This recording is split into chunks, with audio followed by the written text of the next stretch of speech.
All right, let's jump right into this, shall we? I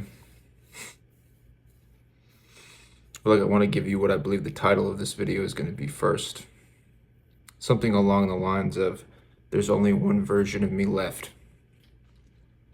It's like God will lead you to a place that is a dead end, right? And all of the versions of you that are not you are going to actually be in the grave at the dead end spot. And there's only one version that's going to raise up with him. The version of you, the version of me that he has always seen. The really difficult part, one of the most difficult parts I feel like I'm experiencing in this dead end situation, this simulation that he has me in, is this. You see, the accusations that have come against my life have been more familiar to who I am than what he says about me. And so he's actually producing the faith in me, in my life, of the version of me that he sees that I can't see. As he, in my weakness, has allowed me to be blind, covered, shrouded in accusations. And these accusations painting a picture of who I am, my entire life, that has been more believable because it's been more of a present reality than this version of me that it's faith for me to see the substance of what he already sees. So I'm having to wait on him to lift me up. And in him lifting me up, he is identifying me. He is adopting me. He is saying, you've always belonged to me. I'm coming through for you because you are mine. And these accusations that have been more familiar to me have said, no, you are a slave. You must get yourself out yourself. You've been led to a dead end. Now he's not coming for you. So get yourself out. It seemed to be, especially last night, accusation has come against me where it's not this, it's almost like it's been like a friend or something. Like it's trying to have me think logically. And the most logical way, right, and what seems to be foolishness to the world, right, is to just wait on God, some imaginary sky daddy, right? What do you mean he's going to lift you up? No, you have to lift her up. Don't you know the way that the world works? You must lift yourself up. And it's like, I'm not pleading with this accuser last night, but I'm just openly bleeding out as I'm feeling physically afflicted. And I'm just like, there's only one version of me left, though. It's the version that he comes through for. That's the only life left to live. You see, like I'm like looking at myself and I'm having this like existential crisis. I'm like looking at my videos or something. Like God is having me look as I'm facing like this accusation that has been more dormant before is now on the surface and it is accusing me. And I'm like, wow, no wonder I have always believed these things about myself. This accusation has been so heavy on me. Like it has made a very believable argument. Oh, I thought I was dumb. Oh, I thought it was this. I thought it was that. I thought weakness was something to be ashamed of. What I'm coming to find out in this dead end situation is how much I could not see myself. And I am in need for grace to wash in his power to come into my weakness to show me this is who you are. That then cancels all accusations against you. I need that deep of a washing. I need that much power in my life. Like SOS, I'm sending a distress signal, and there's only one that can help me, and it is him. It is him, and he is the only one, because he seems to be the only one who can see me clearly. Because there's something that I'm also aware of in the world. You have a lot of people that are just in shadows with themselves. They can't see themselves clearly, so they're not going to be able to see you clearly. And so the dead end is like, you are the only one who can identify me. Like, you are the only one. And it's in how you see me and the faith that you've produced in this place where I can't see it and I can't hold it. That's the only life worth living now. Because in this dead end, it's like he's allowed accusation to come in and break off all of these false versions of myself, right? The diamond in the rough that is you. You thought you were the rough part.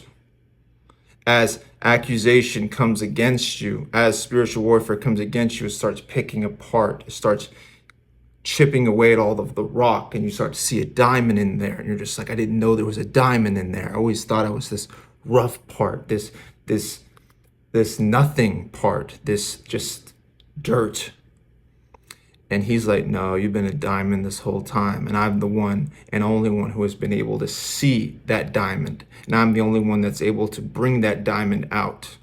And now the only version of you that is going to live and actually move on with me is the diamond. And how difficult that is for a person who's always considered themselves the outside, the rock surrounding the diamond. And that's where the accusations come in, at a surface level place. And you've believed that because all you could see was from a surface level place. And then God comes in and he's like, follow me. And then he leads you to a dead end. He leads you to an island that you can't get yourself off of. A place that is beyond the help of human aid, because of the weakness of humans that cannot see themselves, that cannot identify themselves because they are that weak, because he seems to be the only one that sees who we really are. And he has to take us beyond the surface level and into the depth of ourselves.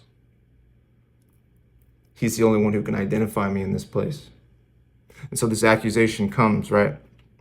And it's not just like this, like the way you would see it, like a movie or something, where it's just like belittling me. I mean, there was that, right? But it's also this, like, he's trying to help me, help myself. He's cunning. I guess the devil, right? The accuser. He is cunning in his way of making it be like, oh, this is a logical thing that you should do, because of the way that the world has been. But it's been through the eyes of what I used to see and where I used to be deceived, that I'm no longer deceived, but I'm still under the influence of that deception, because I've yet to come full circle to see what's really inside of me. I don't know if that sentence made any sense, but that's how it came out. So it's like you are the diamond that's in the rough, and I am the diamond that's in the rough, and it's only God that can bring that diamond out.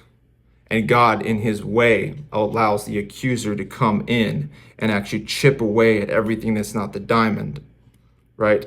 And these accusations are hitting you in a surface level place, the place that used to be your home, but it's no longer your home, right? The daggers that have been in your back because this person said this and this person said that, and I don't even think it was necessarily what they said. It was the accuser that then came in and said, this is what's true about you. And in your weakness, you were exploited. You know, I say that a lot. Your weakness of not being able to see yourself clearly as the diamond was exploited to believe that you were the rough, because you could not see the diamond, and that's what made you weak. You could only see the surface level place because you are in the dark, and you are blind, and you are in need of your Father to identify you. So this seems to be the only place that's left for me. And I'm just like, well, he either comes through for me or he doesn't. There's no scenario where I'm living to pick myself up anymore, because that rough part of me, that slave mentality, has been broken off of me. And there seems to be an empty place that only he can fill. But because there's an empty place, it's a vulnerable place to more accusation. As it says, you don't know what goes here. You don't know what goes here. You need it. It's like, because you're not trying to defend yourself anymore, because he has showed you a new way, which is, I will defend you because I defend my child. I defend my son, my daughter, and in me defending you and coming for you, it's me saying you are mine, right? It's because you were waiting on him to come and rescue. You're waiting on him to be your defender. You're waiting on him to identify you. You're more prone, like blood in the water for sharks, for all this accusation to come at you like a magnet. Because it's just like, oh, hey, babe, by the way, this guy's not going to defend himself. By the way, she's not going to defend herself. She's waiting on God or something. So let's get her. Let's get him, right? He's not going to try to defend himself. So let's get him. And I feel like in this way is the devil that's set up, because it's almost like he can't help himself in a sense. The accuser can't help but accuse. And God uses that greed and be like, okay, so you're going to now be the vacuum that sucks up all the things that are not this person. You're going to be the thing that chips away at all of the things that are not this person. And you're going to be, I'm going to use you to have this person go into the grave. And what's going to emerge is the diamond. And what's going to emerge is them, the one version of them, only version left, the version that I come through for. My son, my daughter. The slave doesn't come out of the grave. The self-effort Egyptian mindset does not leave the grave. It's a hardcore place to be in. There's only one version of you left. There's one version of me left. Seems to be by design that the dead end is a dead end to all of the old things. And I'm in a vulnerable position saying the only life worth living for me is the life that he comes through for me. And he has shown me that I can't disqualify myself from that. And so I'm just waiting on him in my weakness.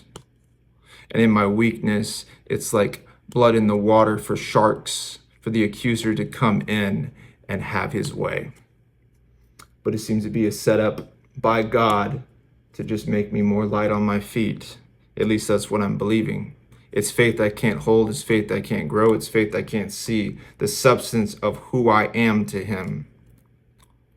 In a world that cannot see itself. This is where I believe we are beyond the help of human aid. In a world that cannot see and identify itself, ourselves, we are in need of someone who sees us without shadow, without wrinkle, without blemish, to come in and identify us as his. It will be the one that we know, the one that knows us, the one that could see us past all of the accusation, all of the surface level judgments that have been a reality to us because that's just been our life experience. So it's not necessarily like changing. It's God chipping away at every version of you that's not you to reveal the you that he's always seen. The you that doesn't have the clothes, the you that doesn't have the resume, the you that doesn't have the willpower, the self-effort, the logical reasoning to get oneself out of anything. It's like, I'm helpless in this dead-end place, and he is the only one who can save me here. And him saving me here is the only version of me that is going to live. And so he either comes through for me or he doesn't. It becomes that hope in hopelessness. Because I'm longing for my Father to identify me and give me a production of knowing in me that then deals with the accusations. That's what I'm waiting for. I'm waiting for him to identify me. And in waiting for him to identify me, I'm in a weak place, unable to identify myself, unable to see past the rough and see the diamond, because the accusations are flying against me and they're more familiar to me than the faith that he is producing in the substance of the person that he's always seen. I haven't always seen that person in me, right? The person that I'm needing to see because I have been in the dark. I have been the weak one in the dark in need of my Father to identify me.